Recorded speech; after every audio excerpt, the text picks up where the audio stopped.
আসসালামু আলাইকুম গাইস, যারা ইউরোপ অথবা সার্বিয়া আসার জন্য ফাইল জমা দিয়েছেন বা কাগজপত্র জমা দিয়েছেন তাদের জন্য আমার সাজেশন থাকবে, আপনারা ভাই অবশ্যই ইংরেজিটা শিখে আসবেন।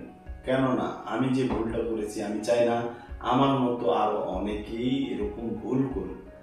আপনার যেহেতু ইচ্ছা আছে যে আপনি ইউরোপের যে কোনো দেশে আসবেন, অবশ্যই আসবেন, আপনাকে আমি এটুকু সাজেস্ট করব যে আপনি অবশ্যই ইংরেজিটা শিখে আসুন। ইংরেজিটা শিখে আসলে কি হবে দেখুন, যেমন আমি সার্বিয়াতে আছি। আমি সার্বিয়াতে এসে দেখতেছি চোখের সামনে আমার লক্ষ লক্ষ টাকা ইনকাম করার মতো রাস্তা আছে, কিন্তু আমি পারতেছি না। কেন? আমার ইংরেজি ভাষা জানা নেই, এদেশের ভাষা জানা নেই। এদেশের ভাষা জানা থাকলেও হইতো, কিন্তু এদেশের ভাষাটা যেহেতু খুবই কঠিন এবং শুধু এদেশেই চলবে, তো এদেশেরটা আমি সাজেস্ট করব না, সার্বিয়ারটা আমি সাজেস্ট করব না। কেননা এটা শুধু এদেশেই চলবে। আমি সাজেস্ট করবো আপনি অবশ্যই ইংরেজি ভাষাটা শিখে আসুন।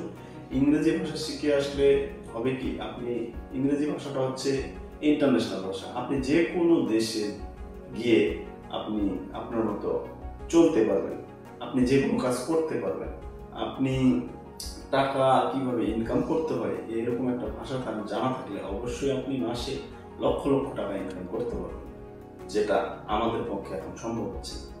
যাই হোক, আপনাদের কাছে আমার আবারও রিকোয়েস্ট থাকবে, অবশ্যই ইংরেজি ভাষাটা শিখে তারপর ইউরোপের যে কোনো কান্ট্রিতে আসুন, আপনার লাক, আপনার কপাল খুলে যাবে। তো সবাইকে অসংখ্য ধন্যবাদ আমার সাথে থাকার জন্য।